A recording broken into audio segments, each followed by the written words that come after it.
welcome to NyuMu, the only consistent new music podcast recorded in a college closet. And might I add, the only new music podcast, or maybe even music podcast or podcast in general, recording at 7 p.m. on New Year's Eve. Um, as it goes, I don't really have much of a life, so I'm not out there popping bottles, throwing hella bands with thousands of dollars. But I'm gonna bring you guys to the best, not the best, the latest and new music, and we're gonna get into that. Okay, first we got one thing on the news drop. Again, I don't know what it is about the end of the year, but people don't want to do anything. Um, Yet another group is suing Bruno Mars and Ronson over Uptown Funk.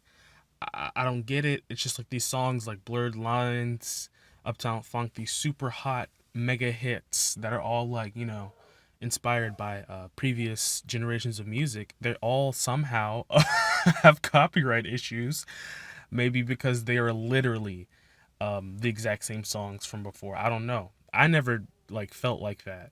But I always felt like they were throwbacks. But I'm like, damn, you guys are actually just like straight up stealing songs. It's crazy. I'm not sure that Bruno Mars did that. Apparently, Robin Thicke did that with Blurred Lines, and like I know Pharrell was pretty upset about that. But hey, it is what it is. You move on. You move forward. We're gonna get into our new tracks, and that might have seemed pretty abrupt to you if you've been listening to my podcast before. But new mentions, out of here. We're gonna be doing things differently now. We're gonna start with new tracks. I mean, new year, new music, new moo. So first we're gonna start with Yami. I'm pretty sure that's how you pronounce her name. With Crow, a Chinese hip hop song. Um, One of the really big things I like to bring home or push home, whatever the expression is, I don't know what the fucking expression is that when you're making pop music, it's only pop music, in my opinion, if the hook is something that's easy to pronounce, because what makes a popular song popular is that it's one, easy to understand, doesn't have a super complex message, and two, can be recreated or repronounced or pronounced rather, and that's easier said than done, because when you're trying to get your music out there like outside of your home country, you're gonna need something that has like an easily pronounceable hook, and this definitely has that. I won't sing it out of fear of mispronunciation, but just know it's like it's great. I mean, not great. That's not the word I want to use. What I want to use here is and you know what? I'm not even gonna use a word. I'm just gonna move on.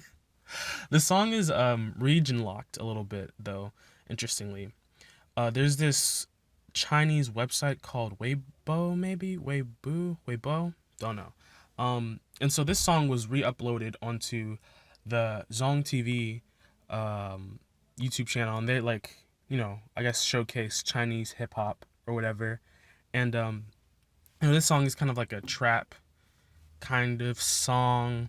The singer Yami is pretty charismatic, and she has this cool like I don't even know what to call it. I wanted to call it a tarp, but tarp is not an article of clothing.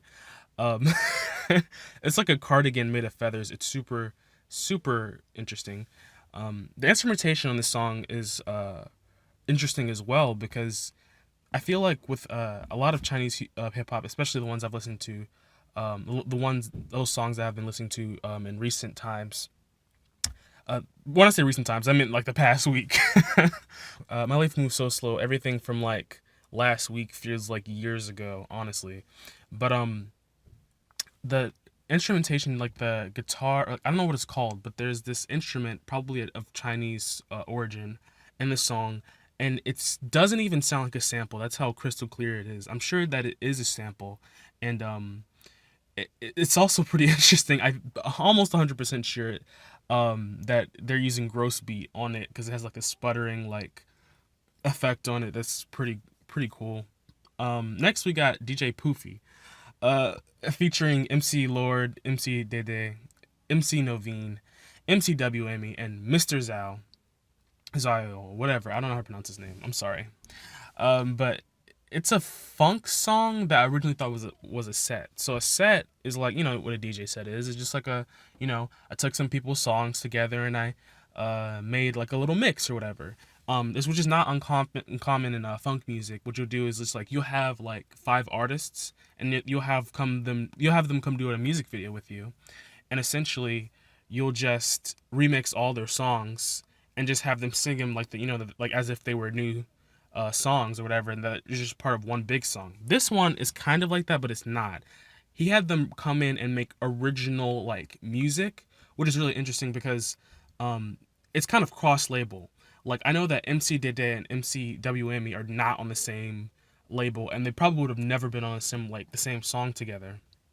And so the fact that this song kind of exists is amazing in and of itself, because before in hip hop, in American hip hop, it was similar. Like you would never see like two people from different labels on the same song. Like that was just like kind of weird and unheard of. Like that crossover was not a thing until, you know, very recently, like this decade. And you're starting to see that now, I think, with this song, and funk music in Brazil. When I say this guy is the Brazilian DJ Khaled, I'm not lying. Like, and the video starts with him saying, "Let's celebrate life. Let's celebrate success." And he's not talking like DJ Khaled, but he has DJ Khaled's haircut. He has DJ Khaled's beard. He even has a kid. Like, he's holding his daughter in his hand. So it's like he's like anti DJ Khaled, like DJ Khaled from another dimension or some shit. It's pretty cool. And he's like DJ Khaled in the sense that he brings like a bajillion and three people on one song and makes a hit. Next we got Young Jams with Monaco. It's UK rap. Apparently Young Jams is from Mali, maybe. I don't know. The YouTube comment section, I just kind of absorbed that information. Like I'll just take it and run with it. But there's a Captain Phillips sample, with the one where the guy's like, "I'm the captain now." Like he uses that at the beginning of the song and then transitions into a song. Apparently the song was originally a freestyle that he did. I'm not sure how long ago, but it was a really kind of like lo-fi freestyle, like recorded off of like a phone camera. And he set it to a beat, and the beat is very different. The beat from that was like a Grimes beat, but you come in with this new song, and it's like this unique, like almost I would compare it to 40, Drake's producers 40, that kind of like style of music where you just use like resampled beats or whatever. And it's not like rap singing or whatever. He's definitely just straight up rapping. But the delivery and the style is I kind of would akin to like a Drake, just not this like the sing aspect of him. And what I was really intrigued about was that he is not necessarily like a super clean artist or anything like that, but he's really charismatic and he's not misogynistic about it. Like he talks about shit rappers talk about, but in this song, like he doesn't use the word bitch, doesn't use the word hoe. And it's interesting because I just had this episode with Jay Crooks, and I talked about her and how like in her song Power she talked about the issues with men and like their language towards women or whatever.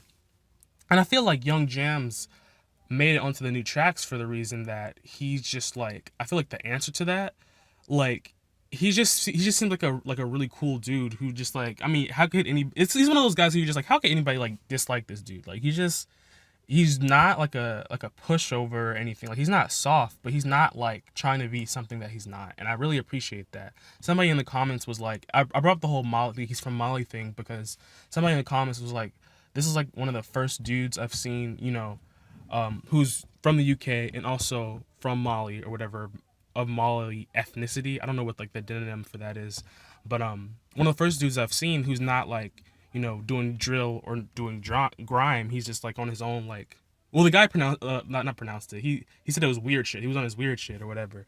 But like I just think it's interesting that we just have something different coming from the UK rap when everything is just trying to be drill, really like UK drill or grime. So it's like I fuck with it. I fuck with my guy, Young Jams. And that's Young with an X. It's always interesting when people spell Young with like, different letters. I think that's cool. We got Oshi with Concha Boron. I'm sorry. Look, I don't speak Bengali. So, hey. And like I just said, this is Bengali / Bangla. pop, I guess I would say. I'm not sure which one. Like, I'm not sure when you used Bengali or Bangla. I'm pretty sure uh, Bangla would be like the language. Okay, that's as much as I know. Maybe Bangla is the language. Maybe Bengali is just like a person from Bangladesh. I don't know, or Bangladesh. But like this song is kind of like celebratory. In the music video for the song, I assume that the young woman who's being sung to by somebody who might be also in her family. I'm not sure what the ceremony is, but it looks like a part of a wedding ceremony before like a honeymoon. It's really cool. And again, it has that kind of popular appeal where the the hook is like so easy to pronounce, but at the same time, like I'm starting to realize that maybe the easy to pronounce aspect is only to an extent. Like, yeah, you know how it goes. It goes like dun, dun, dun, dun, dun, dun, dun, but then you don't know what the actual words are, so you don't want to say something. You don't want to actually say it. Like, if I was in public, I wouldn't start singing this song just because I don't know what's being said. That I don't want to look stupid.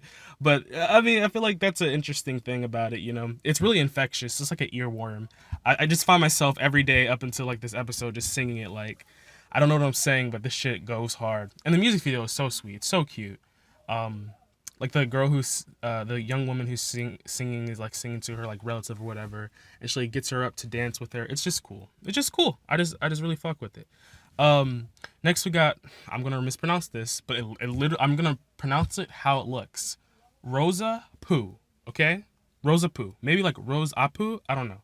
With the muta patu mala yam lama. Maybe I butchered that, but I cannot depend on Google Translate. Not for this song. Not for this song because it's not. It's I don't think it would work. It's Indian. I'm not sure if it's Desi or I'm not sure the language being spoken because I could not figure that out. It's probably actually I could probably just look at it right now, but I don't think it's in the title. That's always the it's always the struggle for me. Like what language is it? Like I don't even know. I do know that it's from India, and I do know that it's oh my god, it kind of reminds me of like Panic at the Disco kind of era of pop music, where it's just like grand, but in like the rock music sense, but not really. I don't know if you've ever. Where's that one song? I come in with the haven't you people ever? It kind of reminds me of that song. It's like this is the only Panic of the Disco at the Disco song that everybody knows. It just has that 2000s kind of vibe of like Mr. Brightside, but the singer, of course, does not sound anything like that. One thing I have to bring up is the harmonica. Second week in a row for the harmonica, so I'm pretty excited about that. And it's not just like some side harmonica. This is like some real harmonica, and it's interesting because this harmonica that I've been hearing for the past couple of weeks that I keep bringing up has been like pretty depressing sounding harmonica. This is like some like happy harmonica. Like you about to get up and dance to this, you know. I don't know what this song is about. I kind of want to know, but there are a lot of eggs. There are eggs all over the music video. Like, I'm not sure if they're decorative eggs, whatever. But, like, I feel like he's saying, like, at one point in time, the singer is saying, like, yeah, they make you big and stronger. Like, it feels like an egg commercial, which I hate eggs. And that's, like, another rant for another day. But I hate eggs. But this is, it was interesting. It was very strange. I wanted, maybe it's connected to, like, some kind of, like, holiday or ritual or something like that. But I want to know what this song is about. Next, Anita, MC Zach, and Major, featuring Top Killers and DJ Yuri Martins. Yuri, Yuri, as Don Juan says, with Via Malandra. This is like a funk. And when I say funk here, I'm talking about baile funk or whatever. This is a funk slash pop over. I guess that's what a pop crossover is. Pop over. No, this is like a funk slash pop crossover song, and MC Zach and Anita make a lot of sense together. But Major comes in. Major is like he's a songwriter from the U.S. who had like one song that was big, really only because Justin Bieber was featured on it. And this is not Static Major, by the way. Two different people.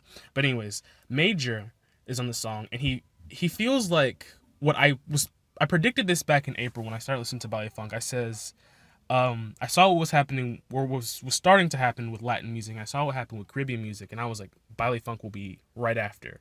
And you see that with Boom Boom Tum Tum remix, and you're singing it with this song. The song has 77 million or 70 or 80 something, probably like 80 by now, maybe, I don't know, maybe it's only like 70 something million views on YouTube.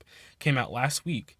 And my whole thing is it was only a matter of time because it's just like funk is its own distinct sound.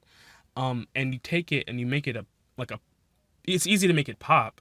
And so basically what they did is they just put like a really expensive sounding like they mixed and mastered the song so it sounds really like expensive and poppy. And I thought that was just pretty interesting. Like it's like the funk takeover is about to happen. And this song is like that first song to like kind of pop it off. And I think it could get big in Brazil. I know it's big in Brazil, but I think it could get big in America specifically, just because it has that, major verse. I think it would need like a remix probably from Justin Bieber to make it like, number one hit. But it definitely has potential.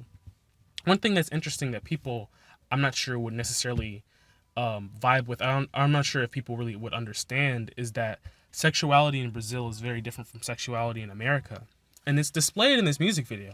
Like the first 3 seconds, like the whole first 30 seconds, it feels like, is just like an up close shot of Anita's ass as she's walking towards a bike. And then when she gets on the bike, it's still an up close shot of her ass until she walks into a building. And then they finally zoom out. You're just like, oh, okay.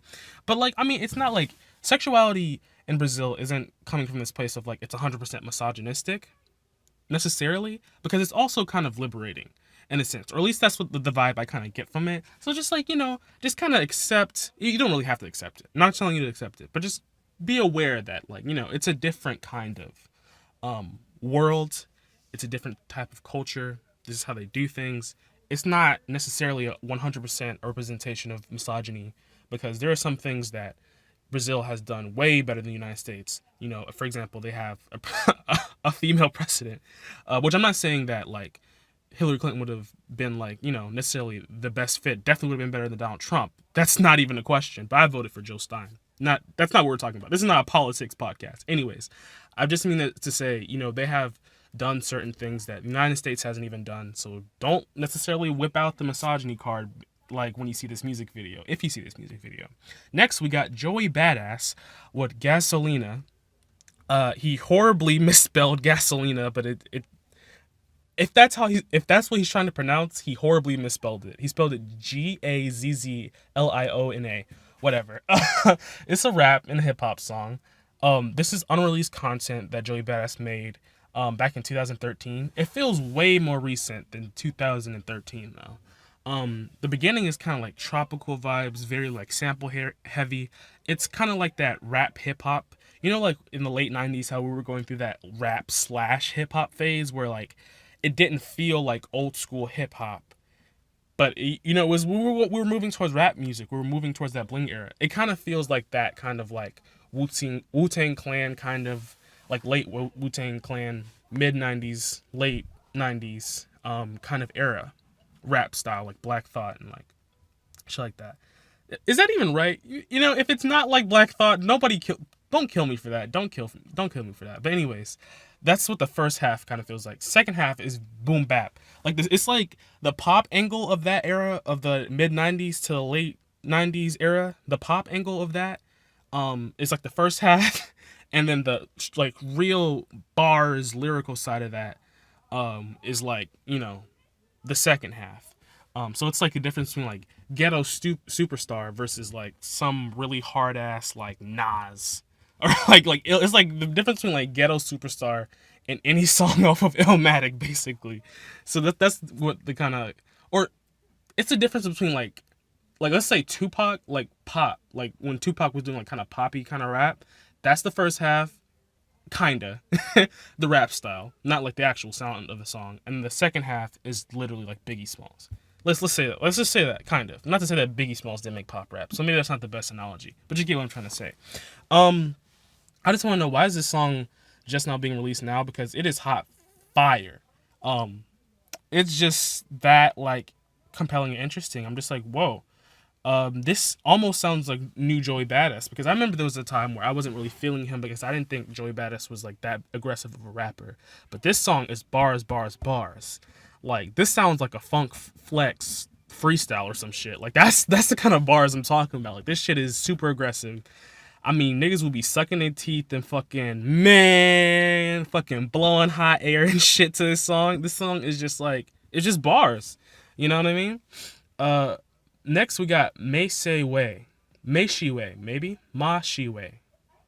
That's what I'm going with. Ma Shi Wei with Refresh. If you ever heard of Higher Brothers, I feel like their label is 88 Rising at this point. 88 Rising is putting so many Asian artists on, and Higher Brothers is one such group.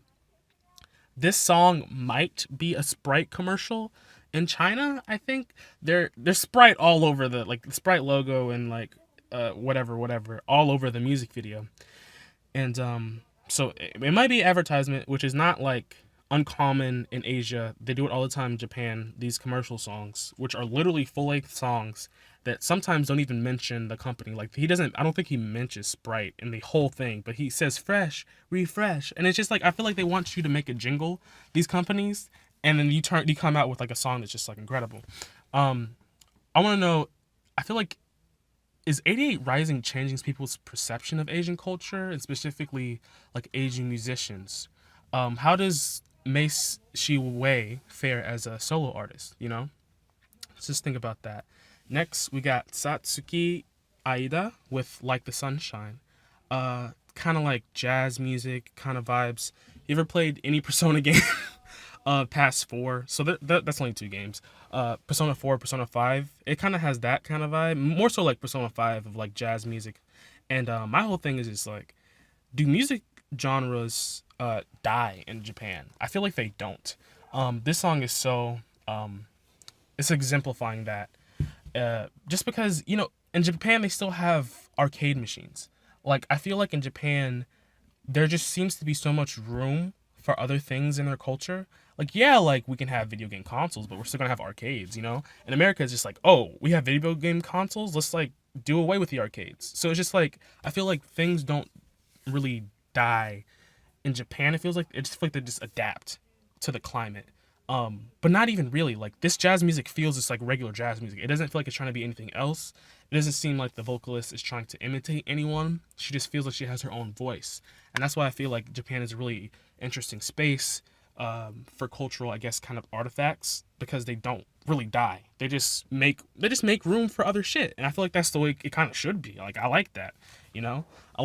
I like that you can just walk down the street, you can walk outside your building and just fucking play an arcade game if you want to, and you're in Tokyo. That's just like cool as fuck.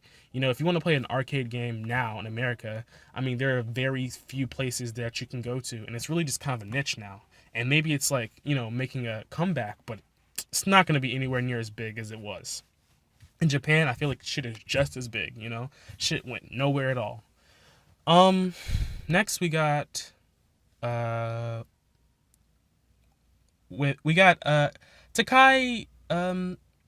Ibuki. Takai Ibuki. That's how I'm gonna say it, which means it doesn't really mean anything. That's the person's name. With their song is called Kyono Himitsu, which means today's secret. So basically, you got this super emotional piano ballad, which I've already given my piece about how piano ballads either amplify or change or do something interesting with the piano, or they do something interesting with the voice. And this is one of those songs that does something interesting with the voice. I talked about that like last episode or whatever. And the singer's voice is really interesting and pitchy and like airy. And it's just like, I don't know, it's just kind of like, I don't know how to explain it. You know how like when you listen to like Prince and he has like his like pitchiness and it's kind of like sharp? This is kind of like pitchy and it's like raspy. And it's very like, I've never really quite heard something like that. I like that P-Vine, the record label that put this out, separating itself from, as a label, from different, I guess, traditional sounding Japanese pop music and rap music and whatever. For example, the song from last week's track of the week by Asuka Ando. That was like Japanese reggae. And then we have I think that's how you pronounce his name, from Candy Town. He had a song that was on like New Mentions back in the NyuMu preseason. And it's just like, wow, they're really doing something interesting with Japanese music, taking it places it seemingly isn't in the mainstream, at least. And I really respect that. This song, every time I listen to it, almost brings me to tears because it's so sad. And then the music video is twice as sad. There's these girls that go to a beach and then like they're having fun. It seems like the one girl is about to leave to go somewhere for like the rest of her life. It seems like she's about to move away or something.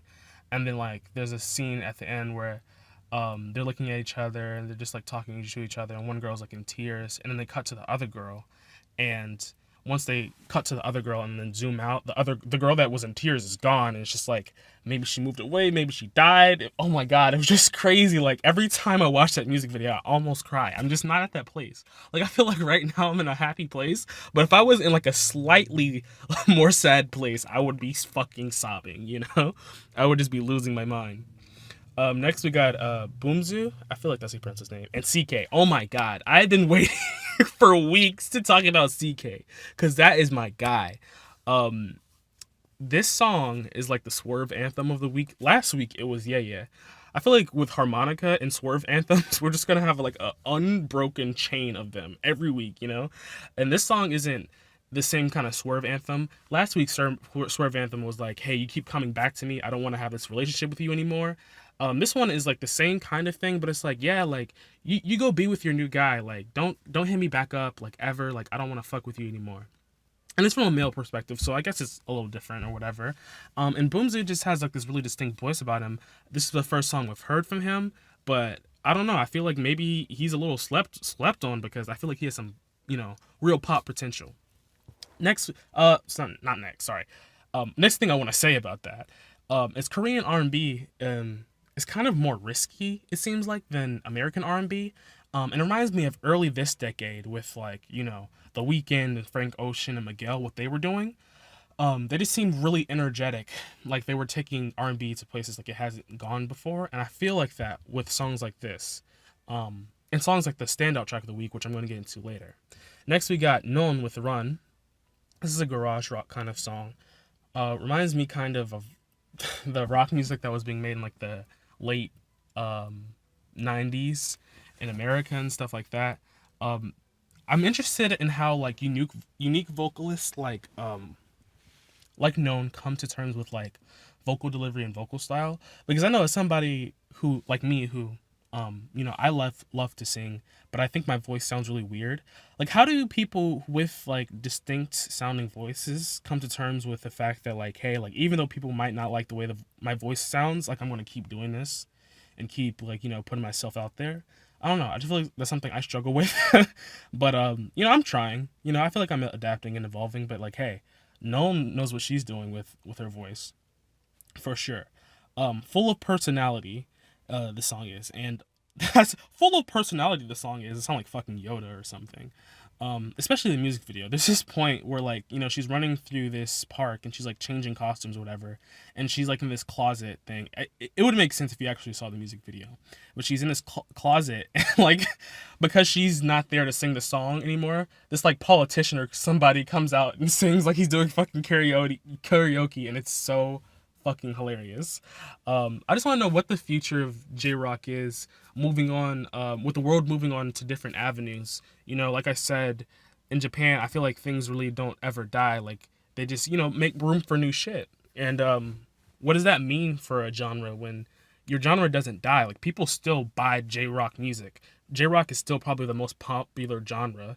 Like just what does that mean though? When the world is like, hey, we're doing this Latin wave until we chew that up and spit it out. We're doing this hip hop thing until we chew that up and spit it out. What does it mean for a genre when you don't die and you just continue to live through different trends? Next we got damn. I don't even know how to pronounce this. Look, this is why we have a little thing I like to call Google Translate, because what you can do is you just come over here, you open Google Translate, you stall because you weren't prepared. We got Saif Nabil with Gali Aunt. I think that's how you pronounce it. But we can let Google Translate try. 1 second. Just give me 1 second. You can give me 1 second. 1 second. سيف نبيل غالي أنت. That's how you pronounce it. That was a beautiful pronunciation. Also, Google Translate. Thank you. And this song is a lot like Ana Wahed, a song from last week. It is the exact same genre as Khalijid,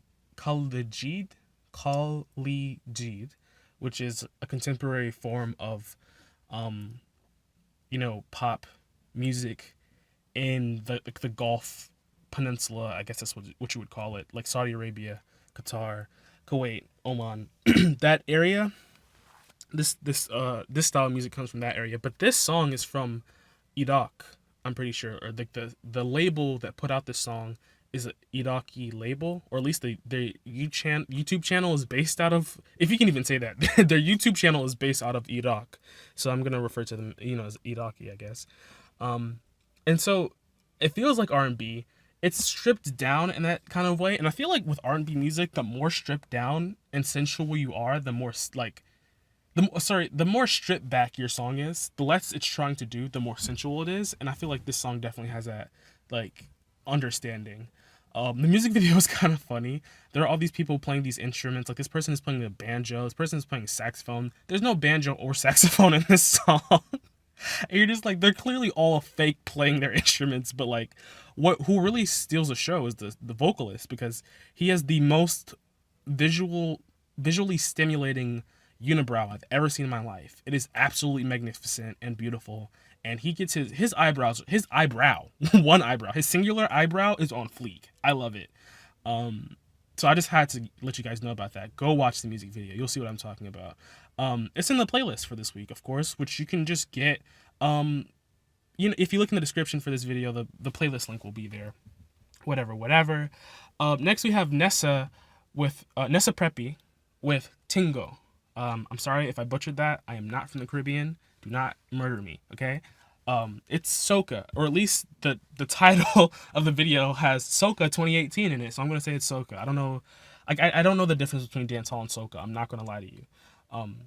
So maybe that disqualifies me for talking about this, but I'm gonna talk about it anyways, because I feel like people should just know about it. That's the only reason why I bring these songs to you. People don't really notice certain singles, I feel like, until a music video is released, and this song is like a big example of that. When the song was first dropped, it had 1,000 plays or something like that, and then they released a lyric video and it had 7,000 plays. You released a song not last week, like a few days ago, like maybe 3 days ago, and it just jumps up to 20,000 plays in a day.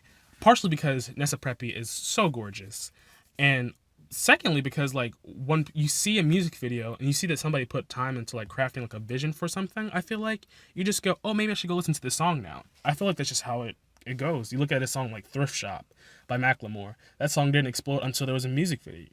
You look at any song, really, unless it was just hot before.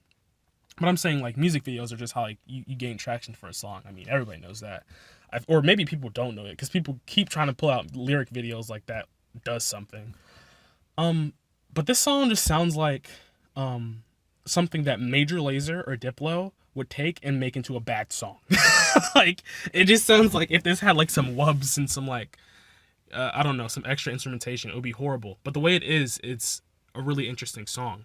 And I just want to know, once people move past this era of Diplo and Major Lazer and that shit, where will soca and dancehall be, on an international level?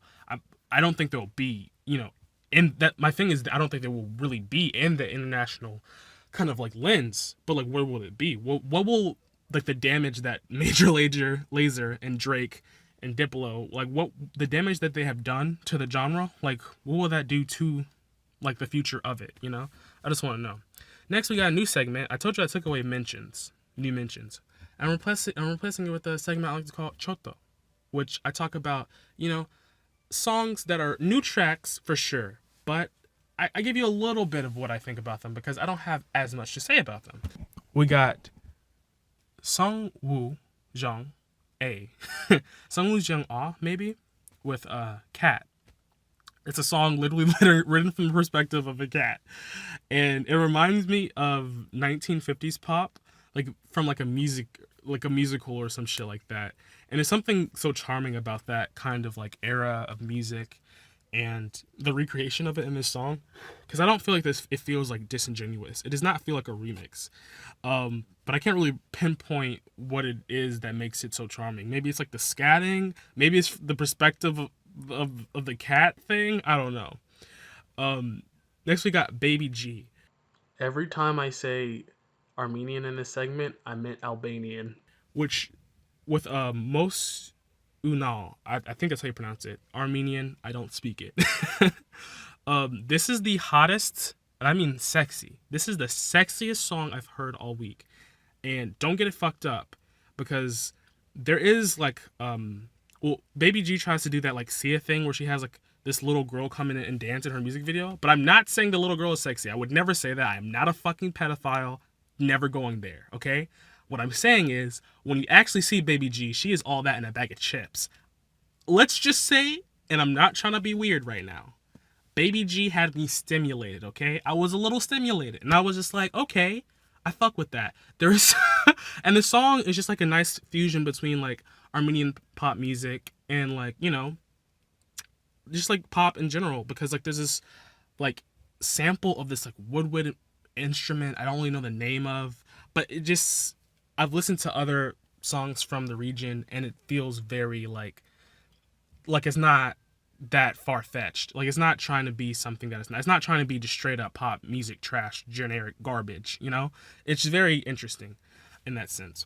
And there's this really weird green screen, um, in the music video, because it's like they filmed the music video right, but I feel like they went back and said, "Hey, I think we missed something. I think we need more of you in the music video, and less of the like Sia effect where you have like this Maddie ripoff dancing around in the track, like." And so they had her like green screen over segments of her dancing, and it's just like, what the fuck? Like, who thought this? Like, the lighting on her face isn't even the same lighting she had when she was dancing, because the lighting she had when she was dancing is like purple and blue, and the lighting like when she was doing the green screen is just regular lighting, just white light. So it just looks a little random. Next we got Ski Mask, the Slump God, with WTF? What the fuck? This song is so hype, but it is so fucking stupid. The lyrics are just so dumb, but it's something about the distorted bass that's just crazy. I gotta talk about this with Ski Mask. He's separate from XXX Tentacion. And we all know that XXX Tentacion is an alleged rapist, but definitely crazy. No matter how you feel about his case, he's definitely insane. And it's just like, with Ski Mask saying that he's separate from XXX Tentacion, can I listen to his music in good conscience? Like, well, I don't think Ski Mask is crazy, but X was definitely crazy. Like, is it different because I don't know? He was his friend at one point in time. I don't know. That's kind of where I am with his music. Next we got, I do have Google Translate ready, so get ready for this. Ladies, gentlemen, and people who don't identify as ladies or gentlemen, I got the Google Translate right here. Bảo anh Her with the song. sống xa anh chẳng dễ dàng. Cannot pronounce that, but that's the name of the song. And Google Translate seems to think that the translation for that is living in England is not easy. I do not think that's the translation, but if it is, living in England is not easy, okay? It's just not. It's a remix by D Small, and it's really interesting what they're doing with EDM in this song, because usually in EDM music, generic EDM music, you'll have these people who are just like overly expressive. I just had the party of my life type shit. But you have this song, and it's just like really reserved, and the singer is like, you know, just like kind of distant, but not so distant from the track, and it just gives it this whole nother level of depth in an EDM song that I feel like I haven't heard before. Next we have Kim Na Young with Miss You. She's a singer-songwriter who does music for K-pop dramas, I'm pretty sure. And I'm not sure if this song is connected to a K-pop drama, but the music video is kind of shot like one a little bit. Not like a soap opera, but like a serious drama with serious production, and it's actually shot really well. The song is so fucking heartbreaking though, and emotionally moving, and it's one of those bittersweet songs where it's just like I miss you, and then it's just like the girls coming in, and the guy is super hot Korean, super hot Korean dude, carves like a smiley face and a carrot, and it's so cute. But then she, of course, the girl never comes back, and it does that thing where it makes you think that she might walk in the door at any moment towards the end of the music video, but she doesn't, and I kind of like that because I feel like the corny thing to do would be like, and then she came back and ran into his arms. Like, nah, bro, this is real life. Next we got a standout track, and then after that, we about to wrap it up. Giddy Boy or Giddy Boy, I don't know, Korean pop artist with the song The Graduate. I will be talking about his album. I think it's called Graduation or The Graduation or The Graduate even. I don't know. I think it's called Graduation. I will be talking about that in the next episode on January 3rd. But this song is really interesting. It has an unconventional melody. Like, it has these like minor chords and it sounds like kind of like whatever, like it's about to go into like a minor chord, and then it comes and instead of like bringing it low, it goes like and you would think it would go like but it goes and you're just like, whoa. Whoa, like, so it's really interesting what they're doing with the melody, because like you think it's going one way, but then it goes in this like really unconventional turn, and the song itself is kind of like that. Like, it's very existentialist, like, we're living in this world and like everything's not going like how you would want it to be, so what you gotta do is just like do whatever the fuck you want and like just follow as little rules as possible. Like, this is one part of the song where he's like, my girlfriend is shaving my face, but I'm almost telling her to stop because like what is the point, like I feel like I'm living every day of my life and nothing's nothing's changing, blah blah blah, nothing's going the way I want. I fucking identify with that message so much. So I was just like, wow, this song is so interesting, because I feel like for the first time, like somebody is like literally just taking the thoughts from my brain and just like putting them in a song. And I feel like that's a big comment about socialization in general, because in the song Giddy Boy, I think that's how you pronounce his name. I don't know how to pronounce it. But anyways, he's saying like, I don't know, he's saying things like, like I should just, be doing whatever I want.